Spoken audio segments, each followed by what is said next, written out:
37 के बाद 7वां रविवारीय गिरजा आराधना में आप सबों का स्वागत है।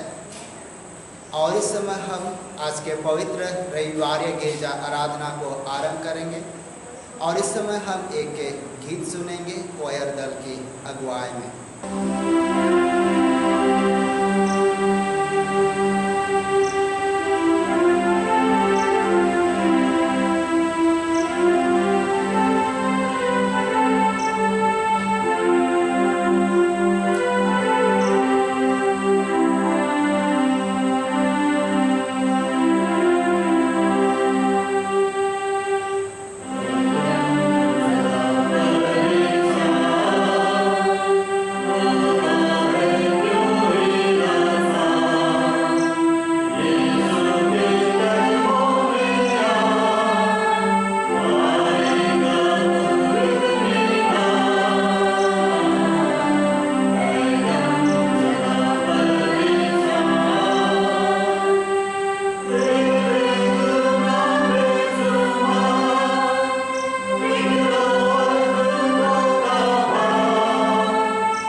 हम इस समय आह्वान वचन पढ़ेंगे। आह्वान वचन भजन संहिता भजन संख्या 148 पद 1 और 2। भजन संहिता 148 पद 1 और 2। यहाँ पर परमेश्वर का जीव वचन यूँ लिखा हुआ है, याह की स्तुति करो, यहोवा की स्तुति स्वर्ग में से करो, उसकी स्तुति ऊंचे स्थान में करो। हे उसके सब दूतों, उसकी स्तुति करो। हे उसकी सब सेना, उसकी स्तुति करो। आमीन। आइए हम प्रार्थना करें। हे सर्वशक्तिमान ईश्वर दयालु पिता, इस समय धन्यवाद देते हैं क्योंकि तूने सुंदर मौका अवसर हमारे जीवन को दिया कि आज हम तेरे पवित्र आराधनालय में, इस ऑनलाइन गिरजा में शामिल हो पाए हैं। और आज का ये जो पवित्र आराधना हम हर एक के जीवन के लिए उद्धार और आशीष और अनुग्रह का विषय वस्तु होने पाए। विनती उद्धार करता प्रभु यीशु के नाम से है, आमीन।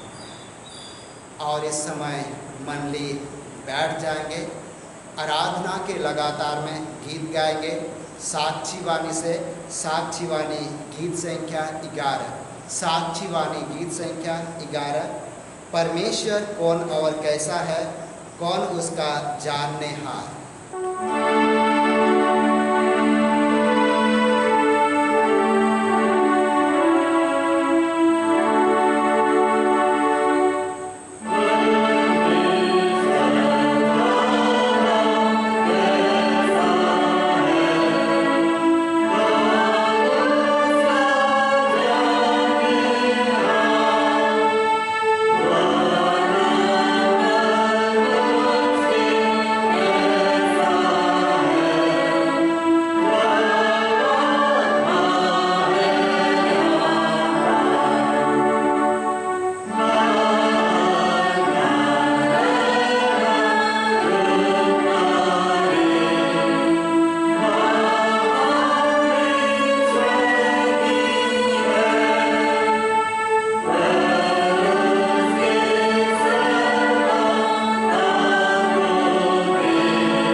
परमेश्वर पिता, पुत्र और पवित्र आत्मा के नाम से आमीन।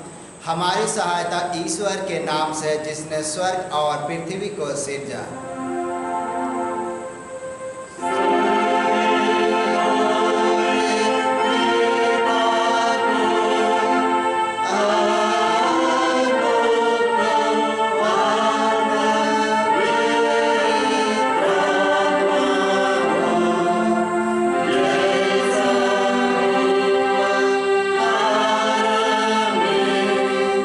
Yeah.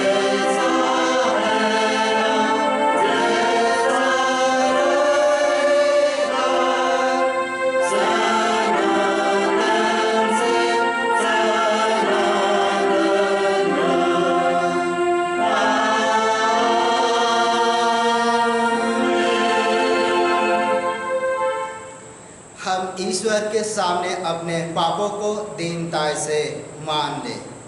हे सर्वशक्तिमान ईश्वर दयालु पिता, हम दीनता से अपने सब पाप और अपराधों को तेरे सम्मुख मान लेते हैं। तू अपने प्रिय पुत्र हमारे प्रभु यीशु ख्रीष्ट के कारण हम पर दया दृष्टि कर और हमारे सब पापों को क्षमा कर। आमीन।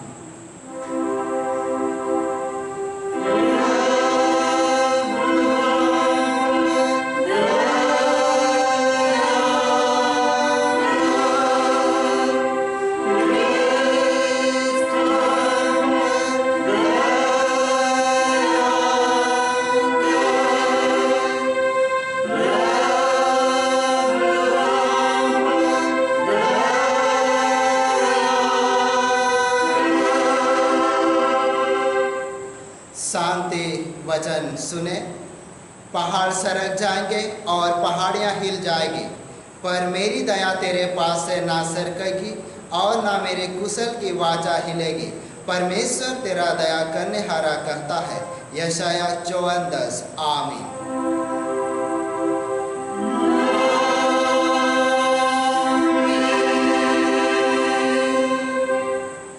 मंडली उठे। सबसे ऊंचे स्थान में ईश्वर का गुणानुवाद हो।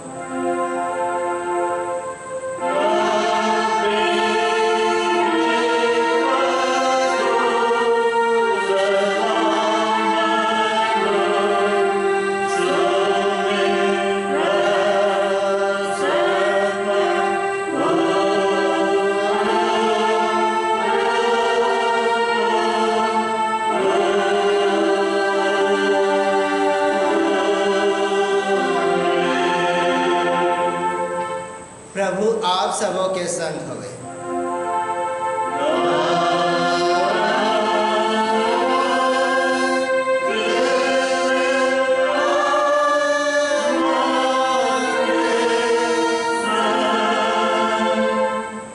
हम प्रार्थना करेंगे। हे सर्वशक्तिमान ईश्वर दयालु पिता, हम तेरा धन्य मानते हैं कि तूने अपने पुत्र यीशु ख्रीष्ट के द्वारा पाप क्षमा और अनंत जीवन की वाचा दी है।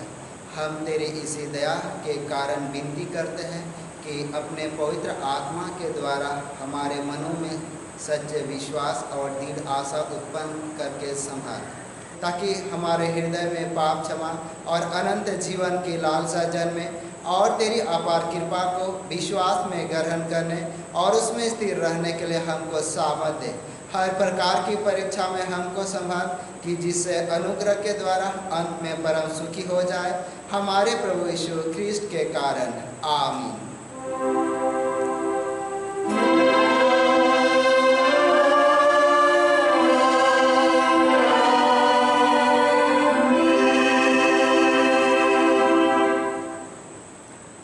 इस समय पहला पाठ वचन पढ़ेंगे। पहला पाठ वचन तीमुथियुस की पहली पत्री, तीमुथियुस के नाम पौलुस प्रेरित की पहली पत्री, अध्याय संख्या 6 और पद संख्या 6 से लेकर आगे 12 तक। पहला तीमुथियुस अध्याय 6 पद 6 से आगे। यहाँ पर वचन यूँ लिखा हुआ है। पर संतोष सहित भक्ति बड़ी कमाई है, क्योंकि ना हम जगत में कुछ लाए हैं और ना कुछ ले जा सकते हैं।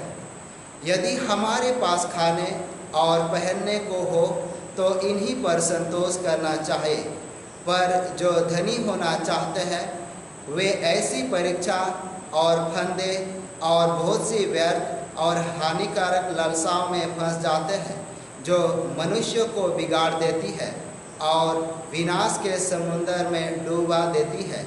क्योंकि रुपयों का लोभ सब प्रकार की बुराइयों की जड़ है, जिसे प्राप्त करने का यत्न करते हुए बहुतों ने विश्वास से भटककर अपने आप को नाना प्रकार के दुखों से छलनी बना लिया है। पर हे परमेश्वर के जन, तो इन बातों से भाग और धर्म, भक्ति, विश्वास, प्रेम, धीरज और नम्रता का पीछा कर विश्वास की अच्छी कुश्ती लड़ और उस अनंत जीवन को धर ले, जिसके लिए तू बुलाया गया और बहुत से गवाहों के सामने अच्छा अंगीकार किया था, यहाँ तक। आमीन। तेरा धन्यवाद हो हे कृष्ण यीशु। हालेलुया।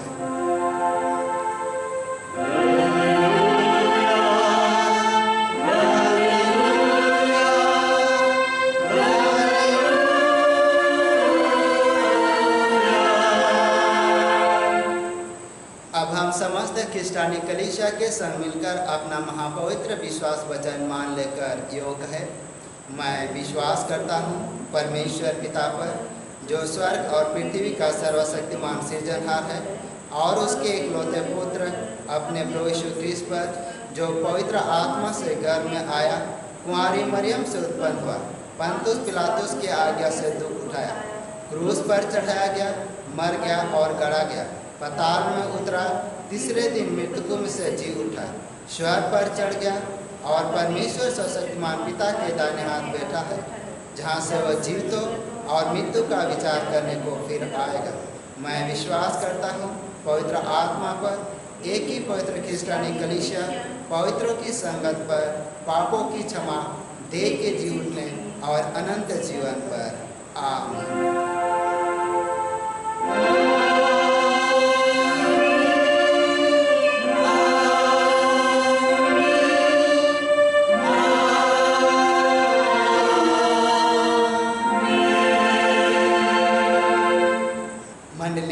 बैठे आराधना के लगातार में दूसरा गीत गाएंगे, साक्षी वाणी से। साक्षी वाणी गीत संख्या 254। साक्षी वाणी गीत संख्या 254।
तुम्हें हमारे पिता ईश्वर और प्रभु यीशु ख्रीस्त की ओर से अनुग्रह और शांति मिले। आमीन।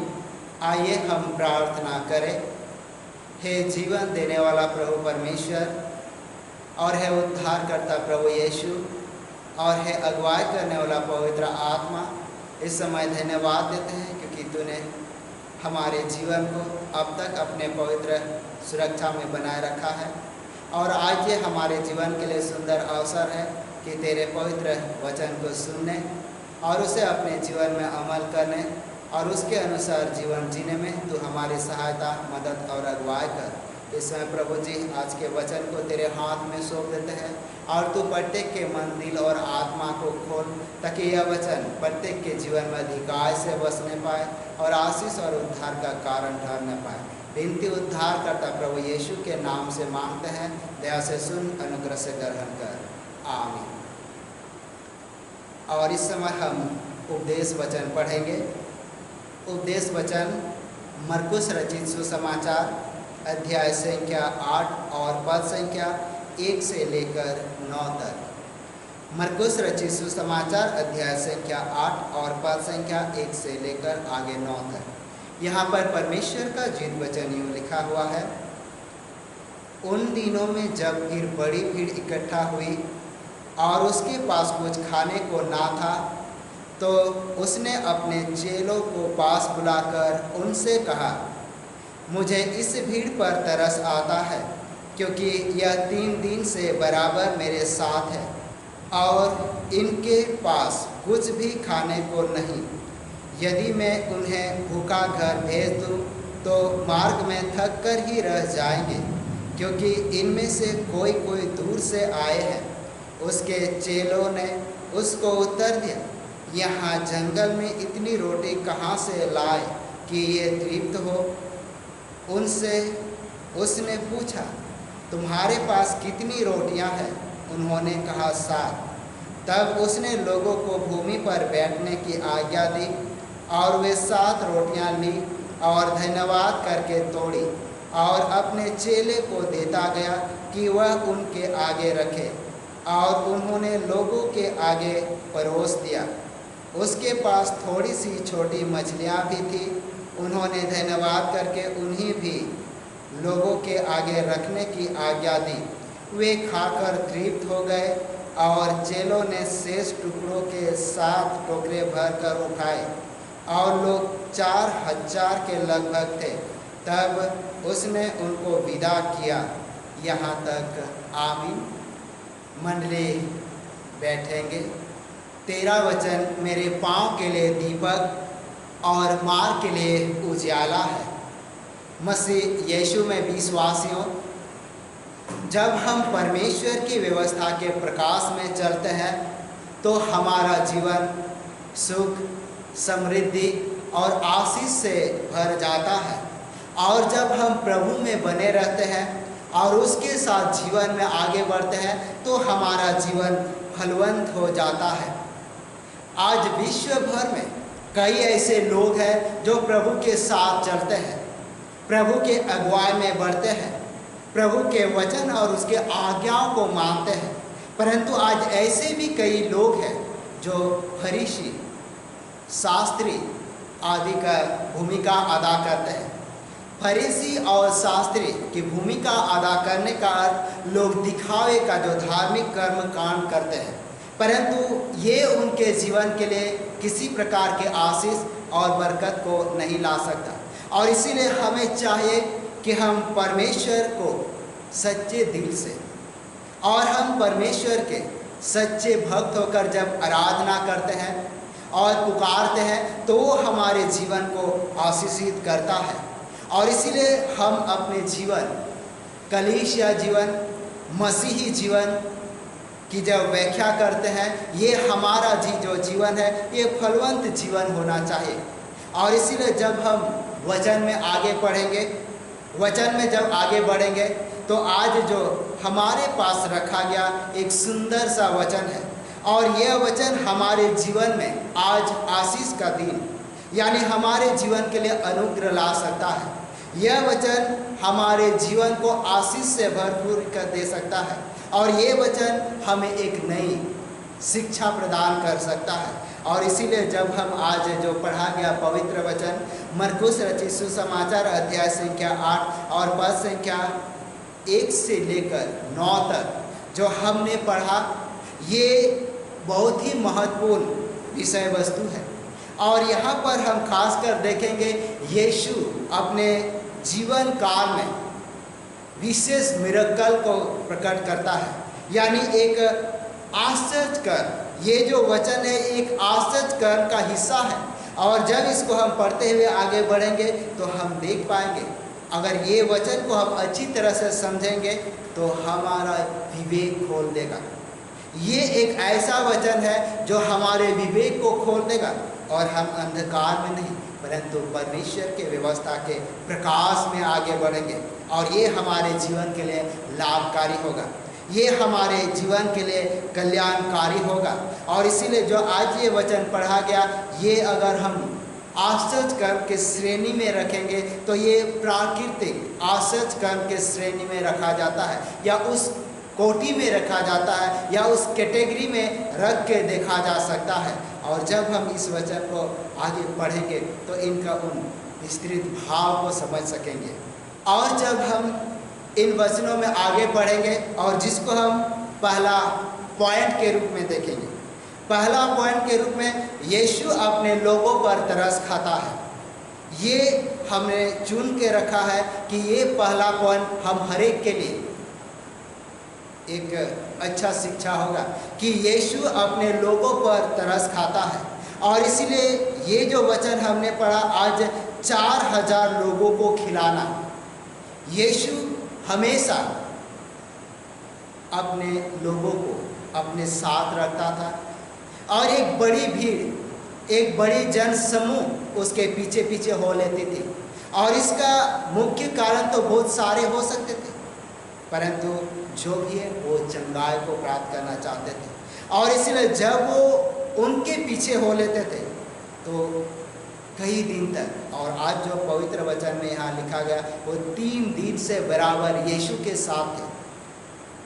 और जब यीशु शिक्षा देता था, उपदेश देता था, लोगों के लिए प्रार्थना करता था, चंगाई करता था, और उसके अनुयायी और बड़ी भीड़ जनसमूह उसके साथ ही रहती थी।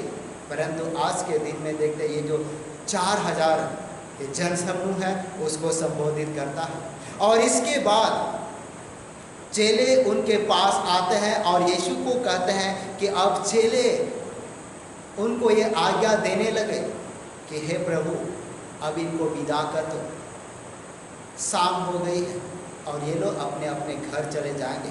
परंतु यहाँ जब हम मुख्य केंद्र बिंदु के रूप में, पहला पॉइंट के रूप में देखते हैं कि यीशु अपने लोगों पर तरस खाता है। और जब वो ऐसा कह रहे थे तो यहाँ वचन 8:2 में, मरकुस रचित सुसमाचार अध्याय संख्या 8:2 में वचन कहता है, मुझे इस भीड़ पर तरस आता है क्योंकि ये 3 दिन से बराबर मेरे साथ है और इनके पास कुछ भी खाने को नहीं। यदि मैं इन्हें घर भूखा भेज दूँ तो मार्ग में थक कर रह जाएंगे, क्योंकि इनमें से कोई कोई बहुत दूर से आए हैं। मसीह यीशु में विश्वासियों और प्रियजनों, प्रभु यीशु के बारे में जब भी किसी यहूदी या अन्य जाति लोगों को पता लगता था तो उनकी खोज में उनसे मिलने के लिए लोग आते थे।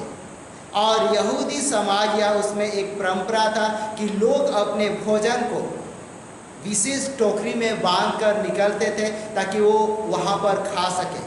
परंतु यहाँ जो वचन देख रहे, यहाँ 3 दिन से यीशु के पीछे थे और ये संभवतः हम सभी को जानते थे, हर एक व्यक्ति हो सकते 1 दिन के यात्रा के लिए भोजन रखते थे, हो सकता 2 दिन के यात्रा के लिए भोजन रखते थे। परंतु यहाँ 3 दिन तक जब प्रभु के साथ थे तो प्रभु समझ गया था कि अब उनके पास खाने के लिए कुछ नहीं।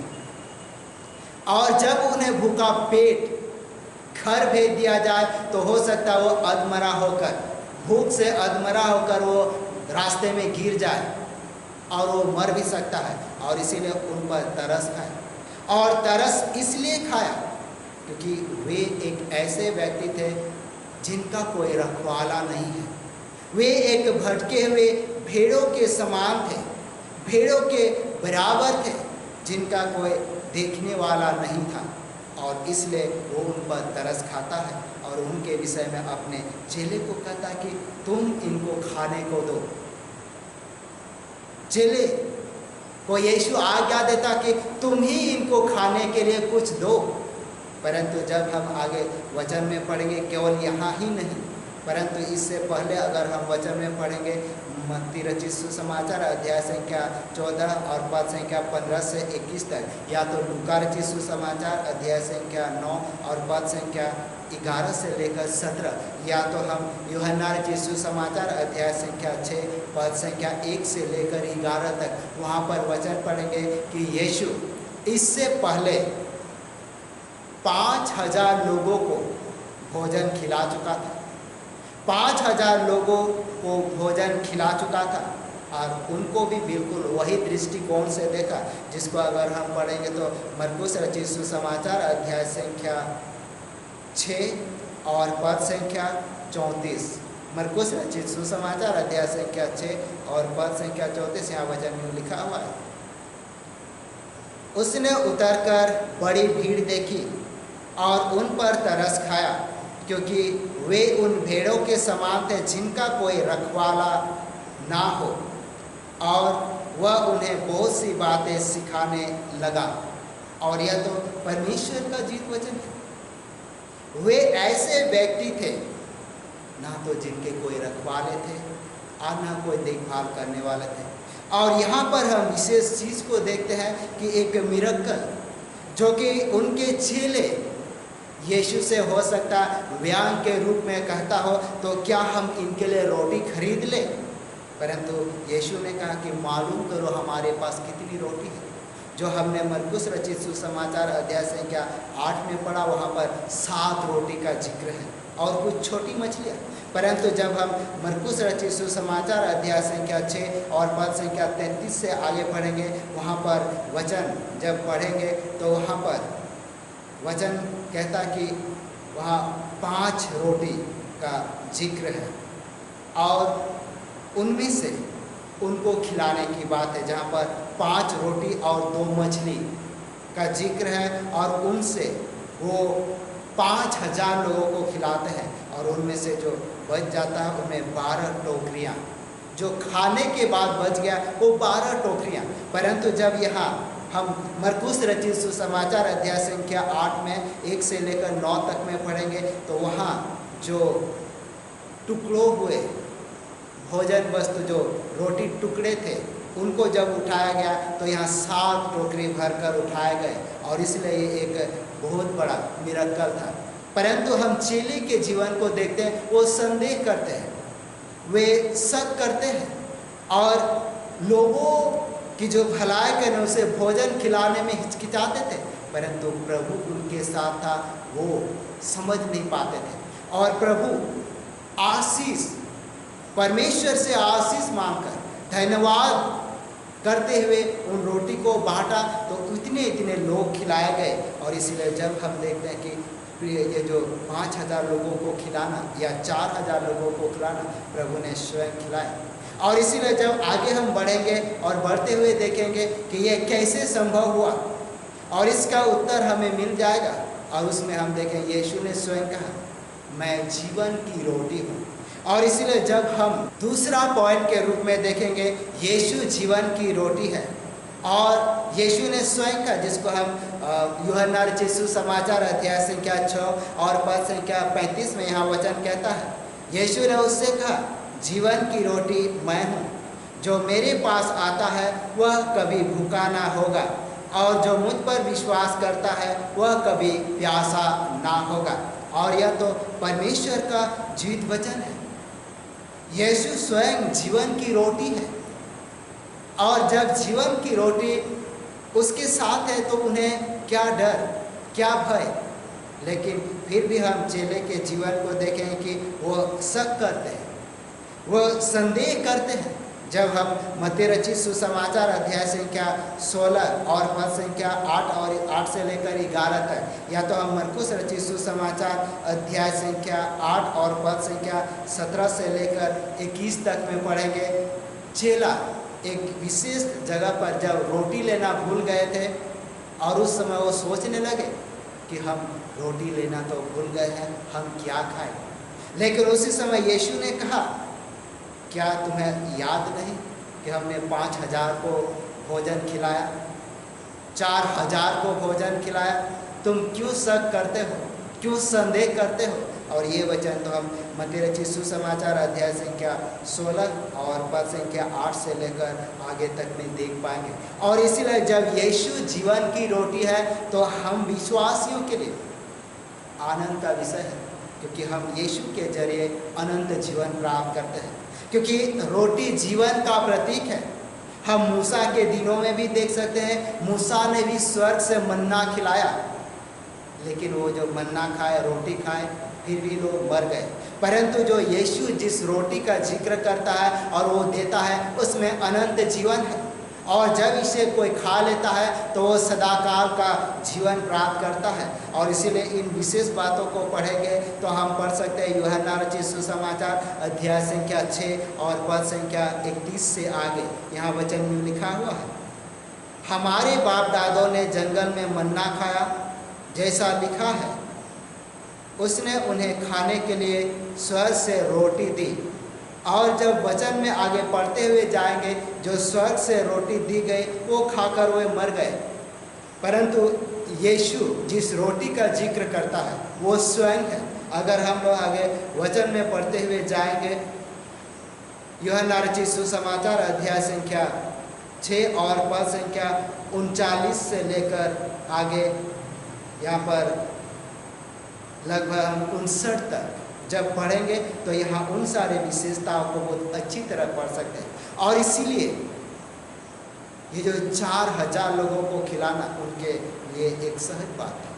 और यहाँ वचन में देखते हैं कि वास्तव में यीशु जीवन की रोटी के रूप में हम कलीसिया के जीवन में देख पाएंगे। और ये जो आज भी देखते हैं कि हम यीशु के उस महाभोज में शामिल होते हैं, क्योंकि उसने कहा, क्योंकि मेरा मांस वास्तव में खाने की वस्तु है और मेरा लहू वास्तव में पीने की वस्तु है। और ये संकेत हम देख सकते हैं कि प्रभु भोज, जब हम प्रभु भोज ग्रहण करते हैं तो यीशु के उस महाभोज में शामिल होते हैं जो यीशु हमें देता है। और इसलिए हम अनंत जीवन के भागी होते हैं। और आज हमें चाहिए कि हम वास्तविकता को जानें कि वास्तविकता क्या है। और इसीलिए वचन में हम जब आगे बढ़ेंगे तो हम लोग पहला पाठ वचन को पढ़ेंगे। पहला पाठ वचन जिसको हमने पढ़ा, और इस वचन में देख सकते हैं कि झूठी शिक्षा और धन का लोभ। और इसलिए जब हम इनका सारांश को ले सकते हैं, पृथ्वी पर जीवन की वास्तविकता, पृथ्वी पर जीवन की वास्तविकता, इन बातों को लोग नहीं समझ सकते, क्योंकि हर एक व्यक्ति जानता है। और इस संसार में लोग लालच और नाना प्रकार का जीवन व्यतीत करते हैं। परंतु हम जब वास्तविकता को समझ लेंगे तो हम इन सारी बातों को छोड़ देंगे। और इसलिए छोड़ देंगे जब हम यहाँ देखें कि पृथ्वी पर जीवन की वास्तविकता, और जीवन की वास्तविकता यही है कि हम खाली हाथ आए थे और खाली हाथ ही लौट जाएंगे। क्योंकि वचन कहता है, ना हम जगत में कुछ लाए हैं और ना कुछ ले जा सकते हैं, पहला तीमुथियुस 6:7। साथ ही साथ हम यशाया भविष्यवक्ता में भी इन बातों को देख सकते हैं। लेकिन उससे बेहतर हम अय्यूब की पुस्तक में पढ़ेंगे तो वहाँ वचन कहता है कि नंगा आए थे और नंगा ही लौट जाएंगे, और इस संसार से कुछ नहीं ले जा सकते। और इसलिए हमें जो जीवन व्यतीत करना वो संतोष रहित जीवन व्यतीत करना चाहिए। और इसीलिए जो यहाँ वचन कहता है, संतोष रहित भक्ति बड़ी कमाई है, क्योंकि ना हम जगत में कुछ लाए हैं और ना कुछ ले जा सकते हैं। और यह तो परमेश्वर का जीवित वचन है। परंतु आज हम देखते हैं कि संसार में लोभ है, लालच है, अभिलाषा है और बहुत सारे ऐसे बातों है जिनसे परमेश्वर दूर रहने के लिए कहा है, जिसको अगर वचन में पढ़ेंगे पहला तीमुथियुस 6:9 में यहाँ वचन कहता है, पर जो धनी होना चाहते हैं वे ऐसी परीक्षा और फंदे और बहुत सी व्यर्थ और हानिकारक लालसाओं में फंस जाते हैं जो मनुष्य को बिगाड़ देती है और विनाश के समुद्र में डुबा देती है। क्योंकि रुपयों का लोभ सब प्रकार की बुराइयों का जड़ है, जिसे प्राप्त करने का यत्न करते हुए बहुतों ने विश्वास से भटक कर अपने आप को नाना प्रकार के दुख से छलनी बना लिया है। यहाँ इन सारे बातों के चलते लोग विश्वास से भटक जाते हैं, विश्वास से हट जाते हैं और जिसके कारण वो दुख में पड़ जाते हैं। और इसीलिए आज हम जीवन में देखेंगे कई प्रकार के लोग लालच है, और इन चीज़ों से यहाँ वचन हमें बच कर रहना चाहता है, क्योंकि ये जो संसार है, हम धन संपत्ति हो सकता है हम कह सकते हैं ये हमारा धन संपत्ति है, जमीन जायदाद है, रुपया पैसा है, सगे संबंधी है, परंतु इन चीज़ों को हम ले नहीं जा सकते, क्योंकि पृथ्वी एक रंगमंच है और इसमें हम निवास करते हैं, क्योंकि हम परदेसी हैं। अगर हम लोग कुरिन्थियों के नाम पौलुस प्रेरित की दूसरी पत्री अध्याय संख्या 5 में पढ़ेंगे, वहाँ वचन में पाएंगे हम परदेसी हैं और यहाँ पर कुछ समय के लिए आए हैं, परंतु हमें सावधानी पूर्वक ईश्वर के निकट बने रहना चाहिए, क्योंकि हम अगर वचन में देखेंगे मिरेकल जो आश्चर्य कर्म है, ये एलीशा भविष्यवक्ता के जीवन में भी हुआ है। उन्होंने भी कई लोगों 100 लोगों को खाना खिलाया है, और यही हम देख पाएंगे कि यीशु ने अपने जीवन में बड़े से बड़े मिरेकल को प्रकट किया है। और इसीलिए आज ज़रूरत है, जब यीशु 5000 लोगों को खिला सकता है, 4000 लोगों को खिला सकता है, फिर भी उनके चेले शक और संदेह में। आज बहुत सारे लोग हैं मसीह विश्वास में हैं, परंतु वो शक और संदेह में है, और जब शक और संदेह दूर हो जाएगा तो उनका जीवन आनंद से भर जाएगा, उनका जीवन प्रेम से भर जाएगा, उनका जीवन आशीष से भर जाएगा और निश्चय फलवंत होगा। तो आज निश्चय इस पवित्र वचन के माध्यम से हम हर एक के जीवन को ढेर सारे आशीष और अनुग्रह मिले। परमेश्वर इस वचन के माध्यम से हम हर एक के अगुवाई करें। आमीन। आइए हम दुआ करें। हे सर्वशक्तिमान सनातन ईश्वर दयाल पिता, धन्यवाद देते हैं क्योंकि आज तूने सुंदर वचन हमारे बीच में रखा है, और जिस प्रकार यीशु जीवन की रोटी है, और जब हम देखते हैं कि उन्होंने 5000 लोगों को खाना खिलाया और 4000 पुरुषों को खाना खिलाया, ये अलग अलग वर्णन हम पाते हैं।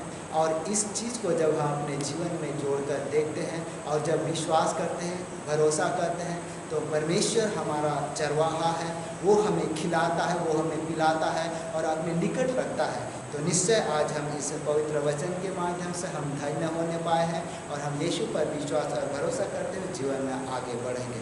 परमेश्वर इस वचन के माध्यम से हमारे की सहायता और अगुवाई करे। आमीन। और ईश्वर की शांति जो समस्त ज्ञान से ऊर्ध्व है, ख्रीष्ट यीशु में प्रत्येक के हृदय और मन की रक्षा करे अब से सनातन लोग। आमीन।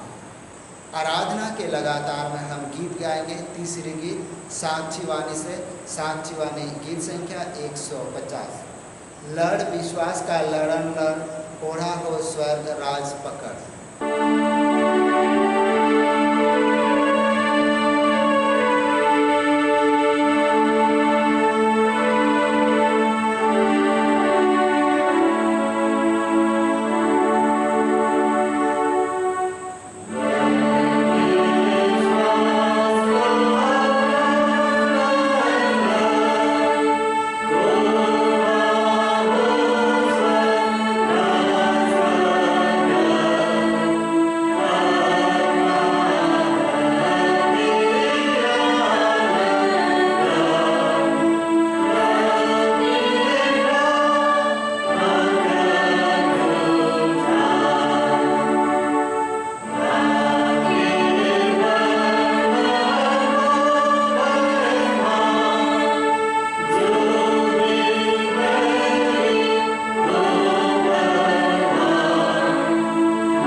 यहोवा को धन्य कर, और जो कुछ मुझ में है वह उसके पवित्र नाम को धन्य कहे।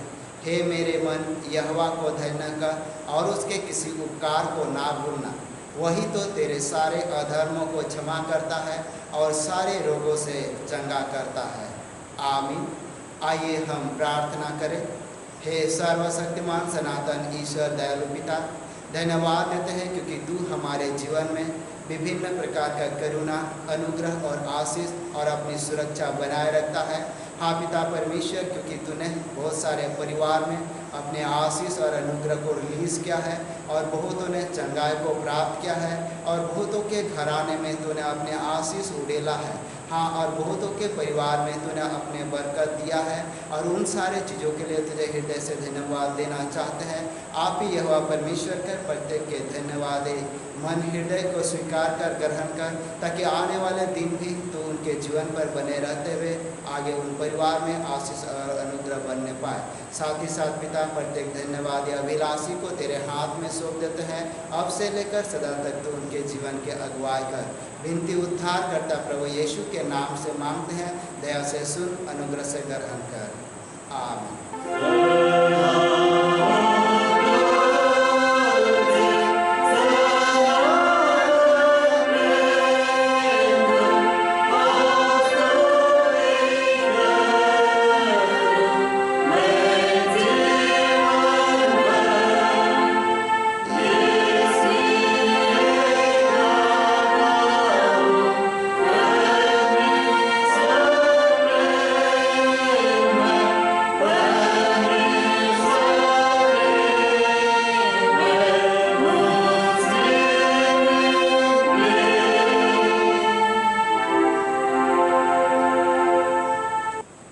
प्रार्थना करेंगे। हे प्रभु परमेश्वर स्वर्गवासी पिता, हम तेरी विनती करते हैं अपने ख्रिस्तानी कलीसिया और उसके सारे सेवकों की अगुवाई कर कि वे तेरे वचन के निर्मल उपदेश में ठहरे, जिससे सच विश्वास और प्रेम हम में बढ़े और दिखाया जाए। हे प्रभु, भारत रिपब्लिक के हमारे प्रेसिडेंट, इस प्रांत के गवर्नर, राज्यसभा और मंत्रिमंडलों, सब न्याय और हाकिमों और सब राज्य कर्मचारी को आशीष दे और उनके अगुवाई कर कि वे न्याय और धर्म से देश की सेवा करें और हम कुशल चैन से सारी भक्ति और गंभीरता से काल बिताए।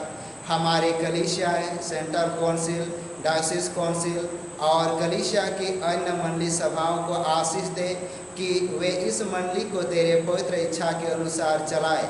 जगत की लुथेरन कलीसिया और देश विदेश के हमारे सभी ख्रिस्त विश्वासी मित्रों को आशीष दे कि हम क्रिस्तीय प्रेम और सहयोग में आगे बढ़े और जगत में तेरी साक्षी के लिए अधिक सामर्थ पाए। हमारे कलीसिया के सब कामों पर आशीष दे, लड़के लड़कियों की शिक्षा पर आशीष दे कि वे तेरे भय, प्रेम और भरोसे में बढ़ते जाए।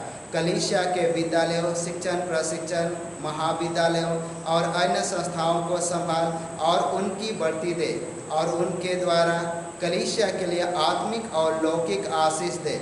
खेती बाड़ी और हर एक काम उद्यम को सफल कर, जिससे हर कोई सुविवेक से तेरे आगे चले और अपनी जीविका पाए।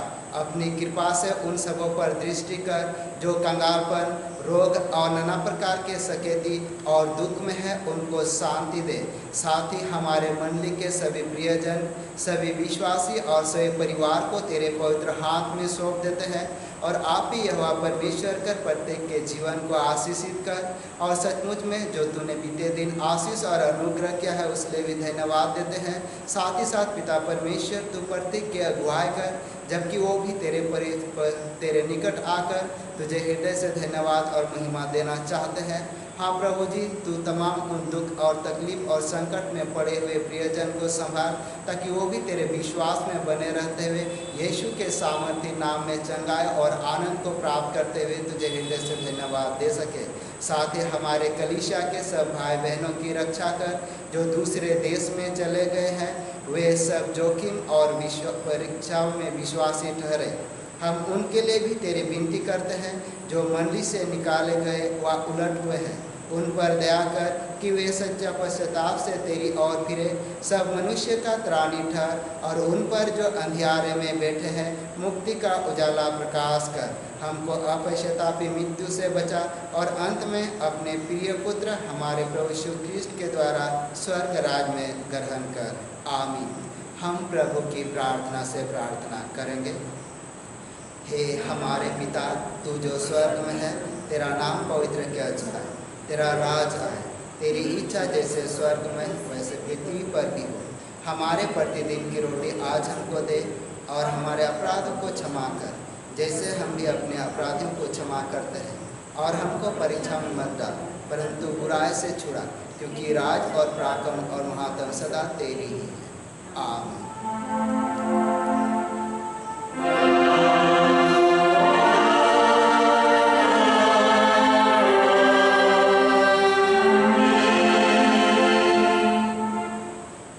अब त्रिएक ईश्वर का आशीर्वाद विश्वासी और दिन मन से ग्रहण करें। परमेश्वर तुझे आशीष दे और तेरी रक्षा करे। परमेश्वर अपना मुँह तुझ पर प्रकाश करे और तुझ पर अनुग्रह करे। परमेश्वर अपना मुँह तुझ पर प्रकाश करे और तुझे कुशल देवे। आमीन।